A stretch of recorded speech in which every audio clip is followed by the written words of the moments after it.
Students, स्वागत है हमारे YouTube channel sure success coaching centre में। मैं आज आपके समक्ष क्लास 9 की मॉडल सेट साइंस का जो मॉडल सेट है उसका सेट 1 पेश करने जा रहा हूं। चलिए इसका जो प्रथम सेट है उसकी ओर चलते हैं। तो हमारा जो पहला प्रश्न है, निम्न में कौन सदिश नहीं है? तो सदिश राशि कौन नहीं है? तो त्वरण, वेग और दूरी ये सदिश राशि है, और विस्थापन जो है इसका ये एक अदिश राशि है। तो विस्थापन सदिश नहीं है, ये अदिश है।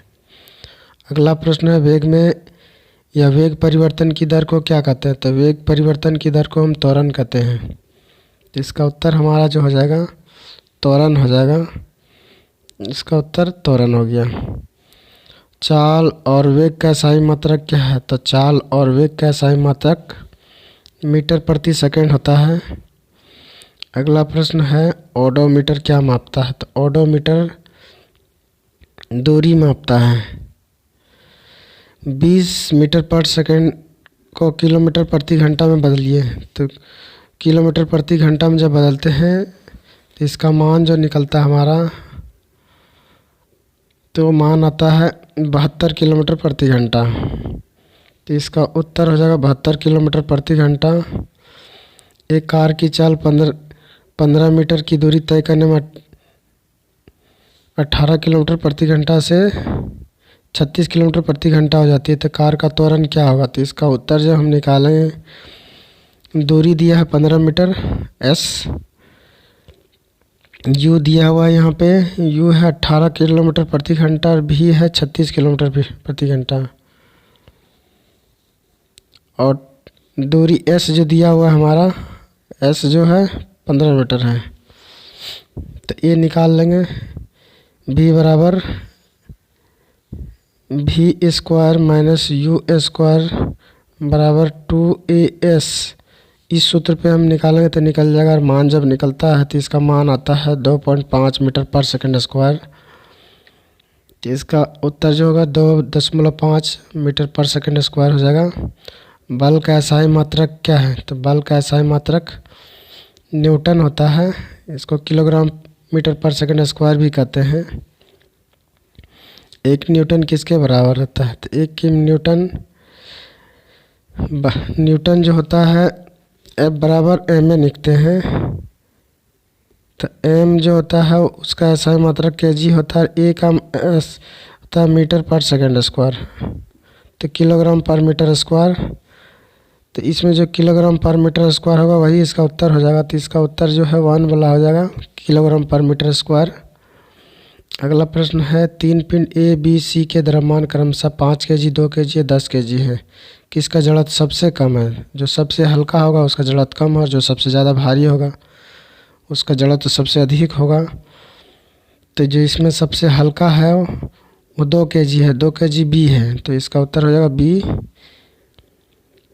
1 kg द्रव्यमान पर 1 न्यूटन बल लगाने पर उत्पन्न त्वरण का मान क्या होगा? तो इसको हम जब निकालेंगे, एम दिया 1 kg और एफ भी दिया है 1 न्यूटन। तो ए निकालना है, तो हम ए निकालेंगे डायरेक्ट। हम ए बराबर जानते हैं एफ बराबर एम ए होता है। तो ए का मान 1 दिया है, एम का मान भी 1 है। तो ए बराबर क्या हो जाएगा? 1 को 1 से गुना करें तो ए बराबर 1। तो इसलिए इसका उत्तर जो हमारा हो जाएगा, इसका उत्तर 10 जो है उसका उत्तर जो हो जाएगा 1 मीटर पर सेकंड स्क्वायर ही होगा, क्योंकि त्वरण है तो त्वरण का एसआई मात्रक मीटर पर सेकंड होता है। तो 1 मीटर पर सेकंड स्क्वायर होगा। न्यूटन के गति के पहले नियम से क्या मिलता है? तो न्यूटन का पहला गति कहता है कि यदि कोई वस्तु विराम की अवस्था में है या गति की अवस्था में है तो वह उसी अवस्था को बनाए रहेगी जब तक कि उस पर कोई बाहरी बल आरोपित ना किया जाए या बाह्य बल ना लगाया जाए। इसको हम जड़त्व का नियम भी कहते हैं। तो इसको हम, ये जो है परिभाषा देता है जड़त्व की। न्यूटन का पहला गति का नियम जड़त्व जो है मोमेंट ऑफ इनर्शिया की परिभाषा देता है। न्यूटन गति के कौन से नियम से बल मापने का सूत्र मिलता है? न्यूटन का जो दूसरा गति का नियम है उसी से हमको बल का जो सूत्र होता है F बराबर ma, ये सूत्र हमको न्यूटन के दूसरे गति नियम से प्राप्त होता है। तो g का मान होता है, तो g का मान 9.8 मीटर पर सेकंड स्क्वायर होता है। तो g का मान जो है 9.8 मीटर पर सेकंड स्क्वायर होता है। तो यही हो जाएगा। अगला प्रश्न है 60 kg द्रव्यमान के किसी वस्तु का चंद्रमा पर भार होगा। तो इसका उत्तर जो हो जाएगा हमारा, जब निकालेंगे तो इसका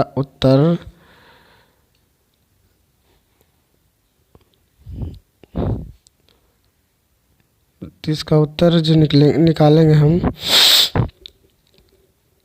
तो इसका उत्तर हमारा हो जाएगा 10 न्यूटन। तो इसमें जो है g का मान हमको दिया हुआ, g जो है द्रव्यमान दिया, m बराबर 60 kg दिया हुआ है और g का मान 10 लेना है। तो 6 गुना 10 60 हो जाएगा, 600 हो जाएगा, 600/6 हो जाएगा। 6 से भाग देंगे 600 को तो 100 हो जाएगा। तो ये 610 हो जाएगा। 1/6 होता है, तो 1/6 हो जाएगा 6। तो यहाँ पर हमको जो उत्तर इसका प्राप्त होगा वो 100 न्यूटन प्राप्त होगा। अगला प्रश्न है शरबत बनाते समय पानी में चीनी मिलाने पर पानी में मिल जाता है। यह पदार्थ के कणों के किस गुण को दर्शाता है? तो पदार्थ के बीचों में रिक्त स्थान पाया जाता है, यह इसी गुण को यहाँ दर्शाता है। क्योंकि इसका द्रव्यमान, पानी में जब चीनी घोला जाता है उसका तो द्रव्यमान भार जो होता है वो बढ़ जाता है, लेकिन आयतन वही रहता है उसका। अगला प्रश्न है निम्न में से कौन पदार्थ का उदाहरण है? तो शीतल पेय पदार्थ, कोल्ड ड्रिंक्स जो है इसमें पदार्थ का उदाहरण है, क्योंकि जानते हैं matter anything that occupies space and have a definite volume are called matter. कोई भी वस्तु जो स्थान घेरता है और जिसमें द्रव्यमान पाया जाता है पदार्थ कहलाता है। तो पदार्थ जो हो जाएगा शीतल पेय हो जाएगा। स्नेह, शीत और विचार ये स्थान घेरते नहीं हैं। दो विभिन्न पदार्थों के कणों का स्वतः मिलना क्या कहलाता है? विभिन्न पदार्थों का मिलना विसरण कहलाता है।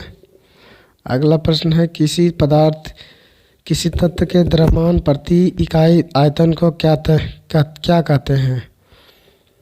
इसको हम डेंसिटी कहेंगे, घनत्व। जब 2 ग्राम हाइड्रोजन 16 ग्राम ऑक्सीजन के साथ मिलकर 18 ग्राम जल का निर्माण करता है तो इसको हम द्रव्यमान संरक्षण का नियम कहते हैं। क्योंकि हाइड्रोजन और ऑक्सीजन दोनों मिलता है तो जल बनाता है। ये 2 हो जाएगा, ये 16 हो जाएगा। तो 16 और 2 18, तो इधर भी 18 और इधर भी 18, तो द्रव्यमान संरक्षण का नियम का पालन कर रहा है। अगला प्रश्न हमारा है जल में हाइड्रोजन और ऑक्सीजन के द्रव्यमान का अनुपात सदैव 1:8 होता है। यह किस नियम को दर्शाता है? जिसको हम स्थिर अनुपात का नियम कहते हैं। तो स्थिर अनुपात के नियम के अनुसार कोई भी वस्तु एक खास अनुपात में या एक निश्चित अनुपात में मिलकर एक पदार्थ या वस्तु का निर्माण करता है। जैसे जल का होता है 1:8, अमोनिया का 1:3 होता है। अगला प्रश्न है परमाणु त्रिज्या को किस मात्रक में मापते हैं? तो परमाणु की त्रिज्या का नैनोमीटर में मापा जाता है, nm। परमाणु द्रव्यमान को किस इकाई में मापा जाता है? तो एटॉमिक मास यूनिट या यूनिट। तो एटॉमिक मास यूनिट या यू भी कहते हैं या AMU भी कहते हैं इसको, AMU, एटॉमिक मास यूनिट या यूनिट। किसी पदार्थ का सूक्ष्मतम कण जो स्वतंत्र रूप में रह सकता है क्या कहलाता है? वो अणु होता है, परमाणु मुक्त रूप में नहीं पाया जाता है, अणु मुक्त रूप में पाया जा सकता है। जल की परमाणुकता होती है, तो जल की परमाणुकता, जल का जो सूत्र होता है H2O होता है। तो हाइड्रोजन 2 है, ऑक्सीजन 1 है, तो इसलिए इसका 3 हो जाएगा। इनमें किस यौगिक की परमाणुकता 5 है? तो कैल्शियम कार्बोनेट जो इसमें है उसकी परमाणुकता 5 होगी, कैल्शियम कार्बोनेट की। कैल्शियम हाइड्रोक्साइड का सूत्र लिखिए, तो कैल्शियम हाइड्रोक्साइड को हम बुझा हुआ चूना भी कहते हैं, तो CaOH का होल 2 हो जाएगा। CaO कैल्शियम ऑक्साइड या काली चूना कहते हैं। CaCO3 कैल्शियम कार्बोनेट हो गया, और CaCl3 कैल्शियम क्लोराइड हो गया। तो कैल्शियम हाइड्रोक्साइड का सूत्र जो हो जाएगा CaOH का होल 2। अगला प्रश्न हमारा है, नाइट्रिक अम्ल का आणविक द्रव्यमान क्या हुआ? नाइट्रिक अम्ल HNO3 नाइट्रिक अम्ल का सूत्र होता है। इसका जो द्रव्यमान हम जोड़ते हैं, हाइड्रोजन का 1, नाइट्रोजन का 14 और ऑक्सीजन का 48, जब जोड़ते हैं तो आता है 63, तो इसका उत्तर हो जाएगा 63। अगला प्रश्न है, कोशिका की खोज किसने की? कोशिका की खोज रॉबर्ट हुक ने की। अगला प्रश्न इसमें से है, निम्नलिखित में कौन जीव एक कोशिकीय है? एक कोशिकीय पैरामीशियम और यूग्लिना एक ऐसे जीव हैं जो एक कोशिकीय हैं, तो पैरामीशियम इसका उत्तर हो जाएगा। कोशिका, पादप कोशिका की सबसे बाहरी परत क्या है? पादप कोशिका की सबसे बाहरी परत को हम कोशिका भित्ति कहते हैं, भित्ति अर्थात दीवार, तो उसको हम कहेंगे सेल वॉल। ये झिल्ली के बाहर एक ठोस परत होती है जो सेलुलोज की बनी होती है, बहुत मजबूत होती है। तो कोशिका भित्ति किसकी बनी होती है? सेलुलोज की बनी होती है। नीचे इसका उत्तर सवाल पूछ लिया गया है। अगला प्रश्न है, कोशिका झिल्ली का कोशिका के बाहर अपने भोजन तथा अन्य पदार्थों के ग्रहण करने की प्रक्रिया को क्या कहते हैं? तो इसको हम इंडोसाइटोसिस कहते हैं। क्या कहेंगे? इंडोसाइटोसिस। कोशिका में आनुवंशिक गुणों की सूचना कहाँ होती है? तो कोशिका में आनुवंशिक गुणों की सूचना कहाँ होती है? गुणसूत्र में या क्रोमोसोम में होती है। और मनुष्य में 23 जोड़ा गुणसूत्र पाया जाता है, अर्थात 46 गुणसूत्र, जिसमें 23 माता से और 23 पिता से प्राप्त होता है। और जब जोड़े बनते हैं 46 टोटल होता है, तो एक बच्चे की पैदाइश का कारण बनता है। लाइसोसोम कौन बनाता है? लाइसोसोम गाल्जी अपैरेटस या गाल्जी उपकरण बनाता है। और गाल्जी उपकरण जब लाइसोसोम को बनाता है, तो लाइसोसोम जो है इसको हम सुसाइटल बैग ऑफ ह्यूमन बॉडी भी कहते हैं, या मानव शरीर का आत्महत्या का इसको थैली भी कहते हैं। किसी विशेष कार्य को करने के लिए कोशिका एक विशेष समूह बनाती है, इस समूह को क्या कहते हैं? कोशिका के समूह को हम उत्तक कहते हैं। उत्तक जो होता है उसको इंग्लिश में टिश्यूज कहते हैं, TISSUE, टिश्यू। अगला प्रश्न है, तना के शीर्षस्थ में कौन उत्तक पाया जाता है? तो तना के शीर्षस्थ में विभाज्योत्तक पाया जाता है। अगला प्रश्न है, पौधों में पत्तियों द्वारा बने हुए भोजन का संवहन। भोजन का पेड़ पौधों में जड़ से पानी तथा खनिज को ले जाने के लिए जाइलम उत्तरदायी होता है, और पौधों की पत्तियों में जो भोजन बनता है उसको पौधों के विभिन्न भागों तक पहुंचाने का काम फ्लोएम करता है। तो इसमें भोजन का संवहन या स्थानांतरण फ्लोएम करता है। अगला प्रश्न हमारा है, अस्थि एवं मांसपेशियों को जोड़ने वाली रचना क्या है? तो इसको हम कहते हैं, अस्थि एवं मांसपेशियों को जोड़ने वाली रचना को हम क्या कहते हैं? तो इसका उत्तर जो टेंडेन हो जाएगा। नारियल के रेशे में कौन सा उत्तक पाया जाता है? तो नारियल के रेशे में स्क्लेरेनकाइमा पाया जाता है, तो इसका उत्तर जगह स्क्लेरेनकाइमा।